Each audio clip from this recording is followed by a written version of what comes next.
개인적으로 지금까지 이 목소리, 목청은 누구한테도 뒤지지 않는다고 자부하면서 살고 있었는데 오늘 상당한 라이벌을 만났습니다.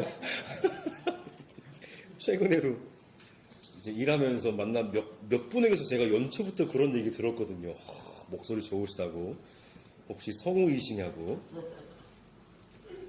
그런 얘기를 듣고 한참 뿌듯해하면서 있었는데 오늘 긴장이 좀 됩니다.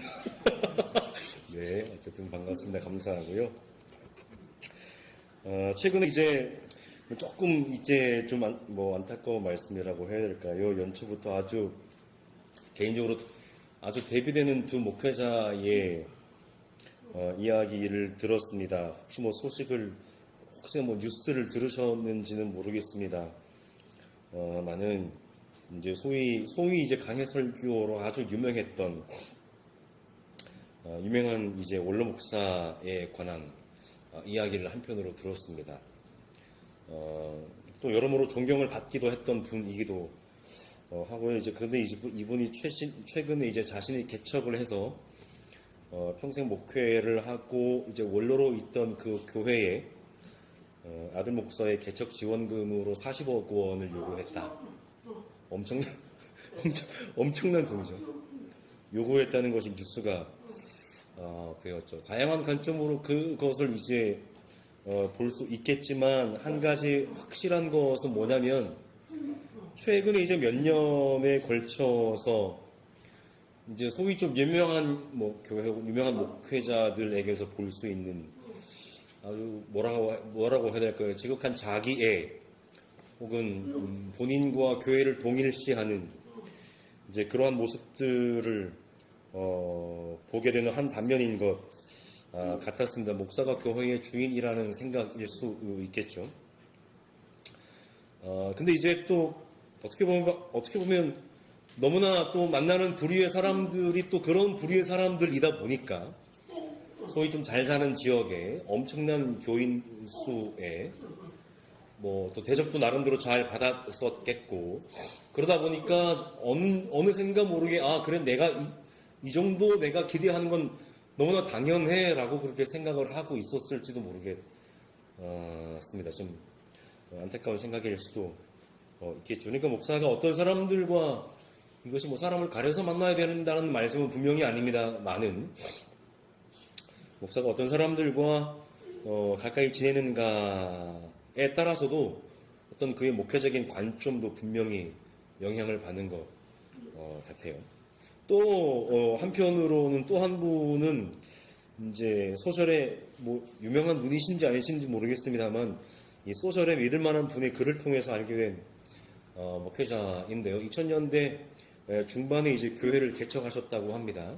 한 20여 년 그 교회를 해 오셨을 텐데 개척한 지 이제 수년 만에 나름대로 소위 성장이라는 것을 경험을 했대요. 그 교회가 경기도 어느 지역에 있었는데 이제 그런 중에 이제 일반 교회 바깥의 사람들에게서도 목사님 성공하셨네 이런 말을 들었겠지만 교인들 중에서도 우리 목사님 성공하셨다라는 말이 들리기 시작했다는 거예요. 그분에게요. 그래서 그 교회가 그 해당 지역의 같은 교단 교회들 가운데 심지어 5손가락 안에 들 만큼 성장을 했던 것 같습니다.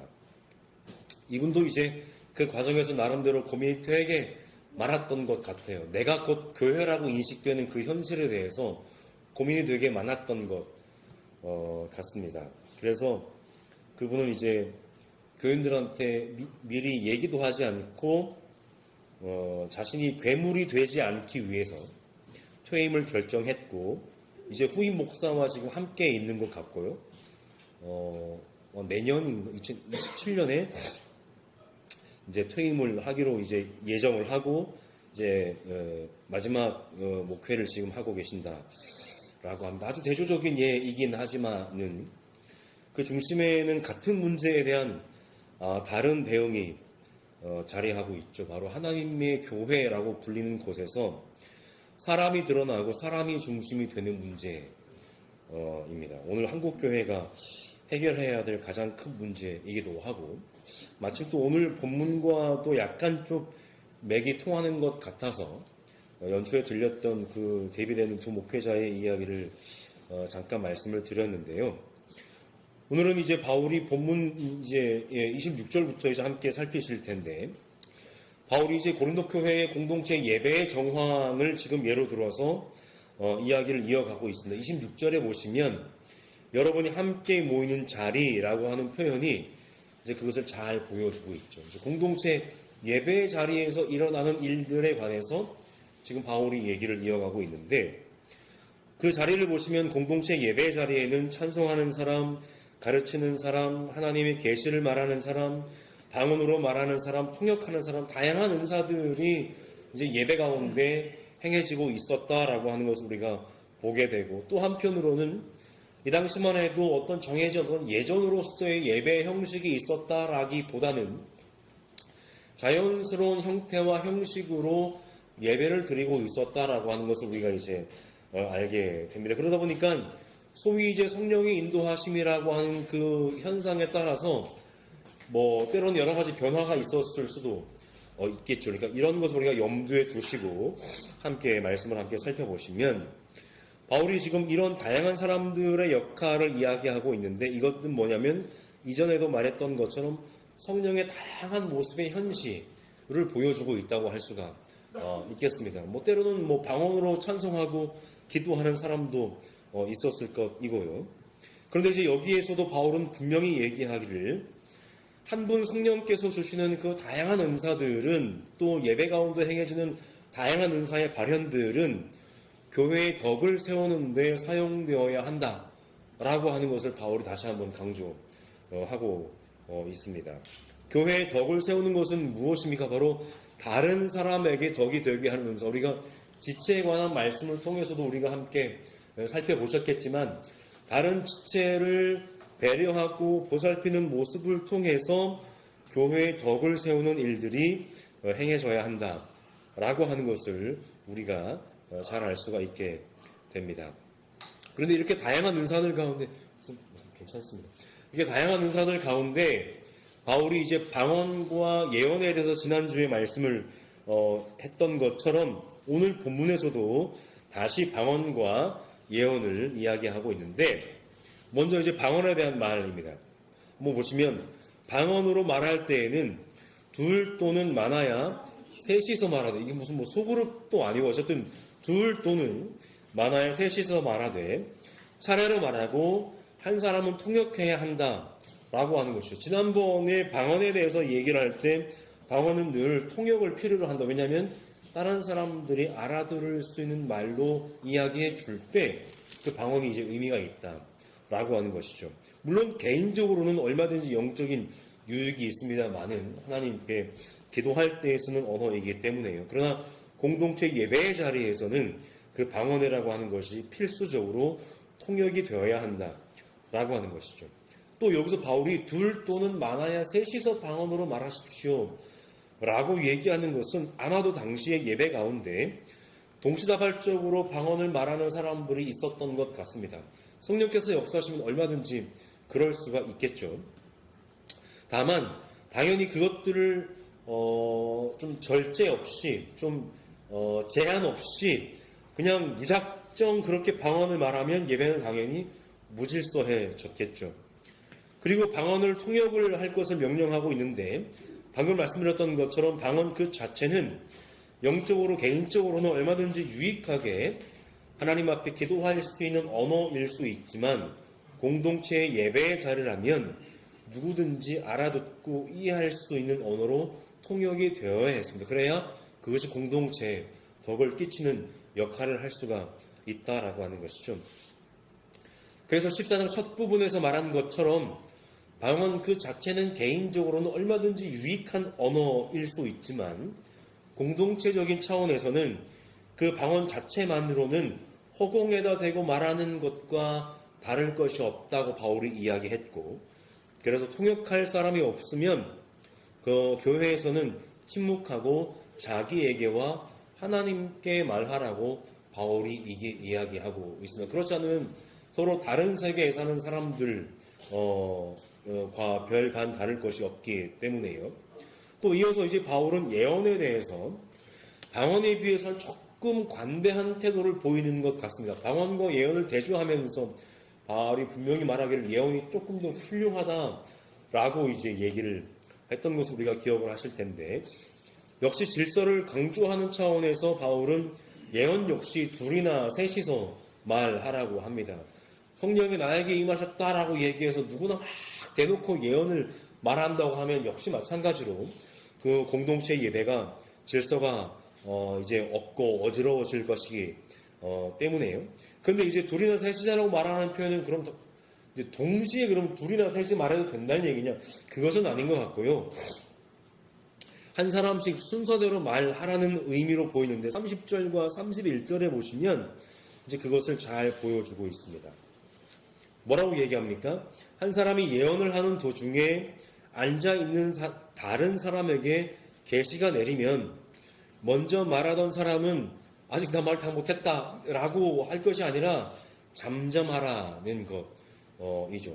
그렇게 한 사람씩 예언을 해야 모두가 함께 배우고 권면을 받을 수가 있다라고 하는 것이죠. 그런데 이제 여기서 예언에 관한 바울의 말에서 중요한 것은 뭐냐면 예언을 듣는 사람들의 태도입니다. 무엇입니까? 바로 분별하는 것. 잘 판단하면서 들으라는 것. 그러니까 예언 역시 물론 성령이 그 사람에게 역사하시는 하나의 표징이 될 수가 있겠지만 그것조차도 잘 판단하면서 분별하면서 들으라는 것입니다. 그러니까 오늘날 우리가 소위 말씀을 이런 표현도 좀 그렇죠. 말씀을 대언한다라고 하는 사람들의 그 말이라면 어떤 말도 그냥 무지성으로 판단도 하지 않고 분별도 하지 않고 그냥 하나님의 말씀으로 듣는 그런 습관 우리는 고쳐야 된다라고 하는 것이죠. 저것이 과연 하나님의 말씀인지 아닌지 그렇다고 그냥 무조건 모든 것을 다 또 의심하면서 좀 내 머리가 아프긴 한데 어쨌든 잘 판단하고 분별하는 것은 우리에게 필요합니다. 누가 봐도 저것은 하나님의 말씀이 아닌 것들이 있음에도 불구하고 그것들에 대해서조차 아멘이라고 얘기한다고 하는 것은 사실은 우리의 믿음이 잘못된 증거라고 할 수도 있겠습니다. 이렇게 첫 번째 부분을 아우르는 바울의 말은 33절 전반부에 잘 나타납니다. 바울이 뭐라고 얘기합니까? 하나님은 무질서의 하나님이 아니라 평화의 하나님이십니다. 우리가 방언과 예언도 성령의 은사도요, 우리가 적절하게 잘 조절할 수 있습니다. 조절하지 못하는 그것도 한편으로는 성령의 은사가 아닐 수도 있는 것입니다. 적절하게 잘 조절해서 교회의 덕을 위해서 사용할 때 예배의 질서가 세워질 것이고 평화로워질 것인데 바울은 여기에서 무엇을 염두에 있는 것 같은가 하면 아주 혼란스럽고 무질서한 이방신들에게 드리는 제사들을 바울이 지금 염두에 두고 있는 것 같아요. 모름지기 하나님께 드리는 예배라면 그런 우상신들에게 드리는 그런 제사들과는 엄연히 분명히 달라야 한다라고 하는 것이죠. 하나님은 무질서의 하나님이 아니라 평화의 하나님이시니 하나님 앞에 드리는 예배도 질서 있게 평화롭게 드려야 마땅하다라고 바울이 얘기하고 있는 겁니다. 이어지는 33절 후반부에서 36절까지 사실은 조금 이제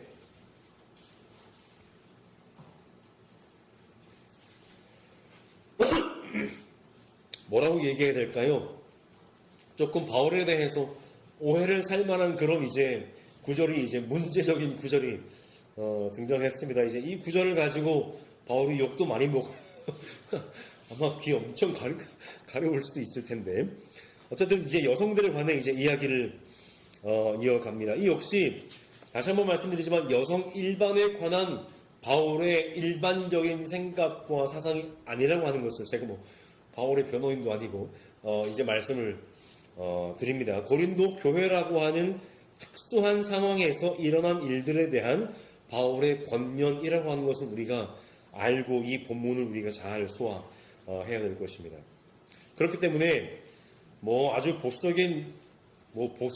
아주 보수적이지도 않고 한국의 거의 일반적인 교단에서는 이 본문을 근거로 여자는 목사가 되어서는 안 된다 이제 이렇게 얘기를 하는 거죠. 성경을 심각하게 곡해하는 것이라고 할 수가 있겠습니다. 왜냐하면 이미 바울은 본문을 한번 잘 살펴보시면 교회 안에서 여성들의 다양한 활동을 이미 바울은 전제하고 이야기하고 있죠. 그것이 뭐 예언이든 어떤 은사들이든 여성들도 그 교회 활동 가운데 적극적으로 참여하고 있다는 것을 바울이 이미 알고 그것을 전제로 하고 이야기하고 있다는 것을 우리가 잘 알아야 할 것입니다. 12장에서도 교회 안에 다양한 은사들이나 일꾼들에 대해서 말할 때 바울이 남성으로 제한하지 않고 말했다고 하는 것이 그것을 잘 보여주고 있죠. 그렇다면 오늘 본문에서 바울이 여자들은 교회에서 잠자코 있어야 한다라고 하는 것은 어떤 의미일까요? 잠자코 있지 못했던 여성들이 있었다라고 하는 것이죠. 그러니까 질서 있게 행하지 못하고 질서를 깨뜨리는 그런 일들을, 행위들을, 행동들을 했던 여자들이 있었다라고 하는 것이죠. 모든 여자들은, 여자라면 이런 말이 아니라요. 그래서 아마도 이 부분 역시 교회의 질서 차원에서 말했다고 볼 수가 있을 텐데요. 14장부터 바울은 방언과 이제 예언을 대조하면서 예언을 더 높은 곳에 두었던 것을 우리가 살펴보셨던 것을 기억하실 텐데, 방언이 개인적으로는 유익할 수는 있어도 공동체에 덕을 끼친다는 차원에서는 방언하는 사람보다 예언하는 사람이 더 훌륭하다라고 바울이 얘기를 했죠. 더군다나 방언으로 말하는 것은 영적인 열기가 높았던 그 고린도 교회에서는 통제하기가 어려웠을 것입니다. 그래서 바울은 그것을 방언을 가지고 허공에다 대고 말하는 셈이고 서로에게 딴 세상 사람이 되는 격이다 라고까지 그렇게 얘기를 했습니다. 그런 어지러운 문제. 또 몇 장입니까? 1장입니까? 이제 머리에 쓰는 그 여자의 머리 위에 쓰는 그런 너울의 문제를 가지고 바울이 또 교회의 예배가 혼란스럽고 혼잡스러워질 것에 대해서 경고를 했는데요. 어떤 차원이었든지 지금 오늘 본문에서 바울이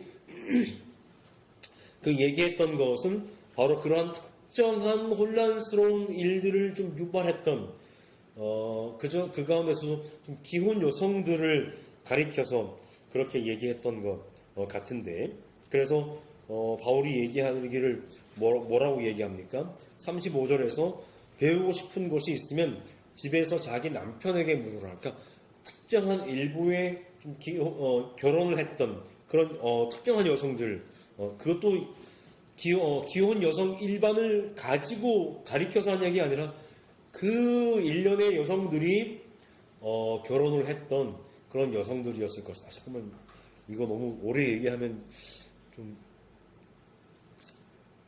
집에 가서 제 안위를 보장받기가 쉽지가 않을 텐데. 네. 그렇다는 거 하는 거죠. 네, 그렇다고 하는 거죠. 그래서 명확하게 어떤 상황인지는 알기 어렵겠지만 아마도 그들을 중심으로 교회의 질서를 어지럽히는 일들이 있었던 것 같고, 그것은 일종의 말하는 행위와 연관이 있었던 것 같다라고 추정을 해볼 수가 있겠습니다. 왜냐하면 36절에서 뭐라고 얘기합니까? 하나님의 말씀이 여러분에게서 났습니까? 또는 여러분에게만 났습니까? 내렸습니까? 라고 얘기하는 것으로 미루어 볼 때 교회의 질서를 어지럽히는 말하는 것과 연관된 행동들을 일부 여성들이 했을 것이다 라고 이렇게 추정을 해볼 수 있는 것이죠. 절대로 바울이 여성 비하나 남녀 차별의 언어를 지금 말하고 있는 것이 아니라고 하는 거 우리가 함께 기억을 해 주시면 좋을 것 같고요. 마지막 부분 37절 이하에서 바울은 다시 강하게 명령하죠. 누구든지 자기가 예언자이거나 성령을 은사로 받은 사람이라고 생각하거든 내가 여러분에게 써보낸 이 글이 주님의 명령이라는 것을 알아야 합니다. 누구든지 이것을 인정하지 않으면 그 사람도 인정을 받지 못할 것입니다. 라고 얘기하면서 이것이 사도 바울의 것이 아니라 주님의 명령이라고 분명하게 얘기하고 있습니다. 주님의 권위를 빌어 전하는 바울의 명령은 분명하죠. 바울이 어떤 특정한 은사를 부정하거나 하는 것이 절대로 아닙니다. 그는 교회, 특히 예배의 질서를 강조하고 있죠. 예언하기를 열심히 구하되 그렇다고 방언으로 말하는 것을 막아서도 안 된다라고 얘기합니다. 왜냐하면 방언도 성령께서 주시는 은사이니까요. 모두가 한 분 한 성령께서 주시는 은사들이기 때문에 그렇습니다. 다만 성령의 은사라고 할지라도 질서 있게 조절하는 것은 사람이 얼마든지 할 수 있는 부분입니다. 질서 있게 제어하고 조절하지 못하는 것은 다시 한번 말씀드리지만 성령의 은사가 아닐 가능성이 농후합니다. 모든 일을 적절하고 질서 있게 해야 하고 또 그렇게 할 수 있는 근거는 바로 33절에서 바울이 말했던 바와 같습니다. 하나님은 무질서의 하나님이 아니라 평화의 하나님이시기 때문입니다. 결론을 맺겠습니다. 바울은 고린도 교회의 예배 질서를 이야기하면서 그 근거로 평화의 하나님을 말합니다. 평화란 말 그대로 평온하고 화목한 상태, 전쟁이나 분쟁 또는 일체의 갈등이 없이 평온한 상태를 가리킵니다. 이것이 사전적인 용어이고요. 성경이 말하는 평화는 무엇입니까? 하나님이 통치하셔서 모든 것에 불안함이나 부족함이 없는 것, 더 나아가 하나님의 공의와 정의가 온전히 이루어지는 상태를 말합니다. 그렇다면 바울이 말하는 교회의 질서라고 하는 것은 어떤 높낮이가 있는 위계의 질서를 가리키는 것이 아님이 분명하죠. 그는 모든 은사가 한 분 하나님이 주신 동일한 가치를 가지고 있다고 분명히 말했습니다. 그리고 그 몸을 이루는 모든 지체 역시 똑같이 귀합니다. 그렇게 모든 지체가 한 분 하나님의 통치 아래에서 오직 하나님 한 분만의 영광을 위해서 봉사하고 섬기는 공동체가 될 것을 바울은 말하고 있습니다. 우리 전주 보금자리는 어떤 공동체가 되어야 되겠습니까? 역시 모든 일을 적절하고 질서 있게 행하며 오직 한 분 하나님께 영광을 돌리고 또 서로에게 덕을 세워가는 아름다운 공동체가 올 한 해 되어갈 수 있기를 간절히 소망합니다.